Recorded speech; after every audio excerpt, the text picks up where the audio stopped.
हरिओम. भगवद्गीता बोध योगदास श्री जय गणेश जोशी यांनी केलेले निरूपण. अध्याय 17 श्रद्धात्रय विभाग योग. ओम श्री परमात्मने नमः. अथ सप्तदशोऽध्यायः. जय योगेश्वर. परमात्म्याला नमस्कार. अध्याय 17 श्लोक क्रमांक 21. यत्तु प्रत्युपकारार्थं फलमुद्दिश्य वा पुनः दीयते च परिक्लिष्टं तद्दानं राजसं स्मृतम्. परंतु जे दान उपकाराच्या भावनेने, फळाच्या अपेक्षेने किंवा पुढे काही लभ्यांश मिळावा या अपेक्षेने अतिशय कष्टाने आणि नाखुशीने दिले जाते ते राजसदान म्हणून लक्षात ठेवले जाते. सात्विक दान कसे असते ते सांगून झाल्यावर आता भगवंत श्री या श्लोकात राजसदान म्हणजे काय ते सांगत आहेत. राजसदान अर्थातच अपेक्षा ठेवून केले जाते. दान देण्यातही व्यवहार पाहिला जातो. दानातही हिशोब राखला जातो. दान दुसऱ्यावर उपकाराचे ओझे ठेवून केले जाते. दानाच्या बदली काहीतरी मिळावे असा हेतू असतो. दान देताना काही मिळाले नाही तरी भविष्यामध्ये या दानाचा काहीतरी मिळवण्यासाठी उपयोग केला जातो. तसा हेतू बाळगूनच दान केले जाते. असे दान देताना महाकष्ट होतात. आज दान देतो आहे, उद्या याचा मोबदला मिळेल ना, अशाच शंकेची पाल मनात चुकचुकत असते. आपण दिलेले फुकट तर जाणार नाही ना, आपल्याला याच्या बदली काही फायदा होईल ना, अशा विचाराने देणाऱ्याचे मन दान देतानाच कष्टी होत असते. असे दान राजस व्यक्ती लक्षात ठेवते आणि संधी मिळताच त्या दानाच्या भरपाईची वसुली करते. इतर जन असे दान निकृष्ट म्हणून लक्षात ठेवतात. दान कसे नसावे याचा नमुना म्हणून योगी असे दान लक्षात ठेवतात, लक्षात घेतात. याला जोडून पुढचा श्लोक क्रमांक 22.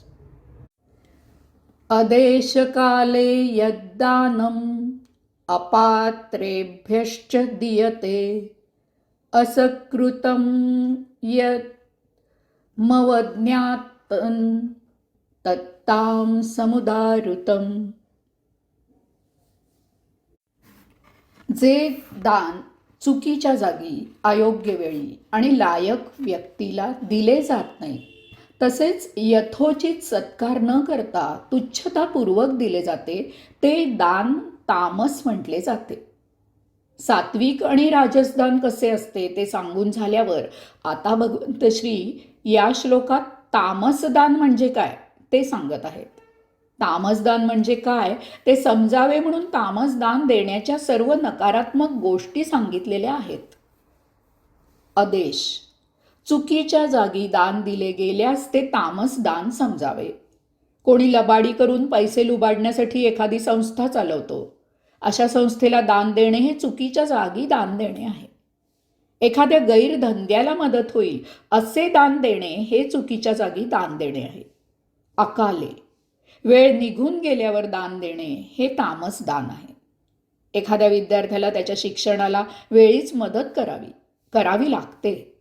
त्याला वेळीच पुस्तके, वह्या, लेखणी आणून द्यावी लागते. आजाराला तो जिवंत असताना औषध आणून देऊन वेळीच मदत करावी लागते. भुकेलेल्याला वेळीच अन्न द्यावे लागते. अपात्रे, अयोग्य व्यक्तीला दान देणे हे तामस दान समजले जाते. दारुड्याला दारू प्यायला दान देणे हे अपात्र दान आहे. चीनी भाषा न समजणाऱ्याला चीनी भाषेतील पुस्तके दान देणे हे अपात्र दान आहे. असकृतम अवज्ञातम, दान देताना नेहमी दान देत असलेल्या व्यक्तीचा आदराने सत्कार करून दान द्यावे. त्याला तुच्छ लेखू नये, त्याचा अवमान होईल असे करू नये. उलट त्याचा यथायोग्य असा मान राखावा. त्याला दान घेताना ओशाळलेले होणार नाही याची काळजी घ्यावी. एकदा काळू अगदी दीनवाणा होऊन बाळकोबाकडे आला. त्याला पाहताच बाळकोबा सावध झाले आणि सावरून बसले. काळू अगदी अगतिक होऊन बाळकोबांना म्हणाला की बाळकोबा, मी गेले 4 दिवस उपाशी आहे. पोटात अन्नाचा कण नाही बघा. मला मेहरबानी करून कसेही करून जेवणासाठी 30 रुपये द्याच. तुमचे माझ्यावर फार उपकार होतील. बाळकोबांना काळू हा अट्टल दारुड्या आहे हे माहीत होते. तेव्हा ते त्याला म्हणाले, काळू, मला पक्की खात्री आहे की तुझ्या हातात पैसे आले की तू त्याची नक्की दारू पिशील. तेव्हा मी तुला पैसे देणार नाही. तुला भूक लागली आहे ना, मी तुला पोळी भाजी देतो. त्यावर काळूने पैसेच द्या असा आग्रह न करता पोळी भाजी घेण्याचे मान्य केले. याचे बाळकोबांना महाआश्चर्य वाटले. तेव्हा त्यांनी काळूला विचारले, काळू, पैशाचा आग्रह न धरता तू पोळी भाजी खायला एकदम राजी कसा झालास? त्यावर काळू म्हणाला, अशाच प्रकारे भूक लागली सांगून मी आत्ताच जेवणासाठी पलीकडच्या मामांकडून पैसे मागितले. त्यांनी तुमच्यासारखी शंका न घेता मला 30 रुपये दिलेले आहेत. त्यातून मी दारू पिईन. हरिओम.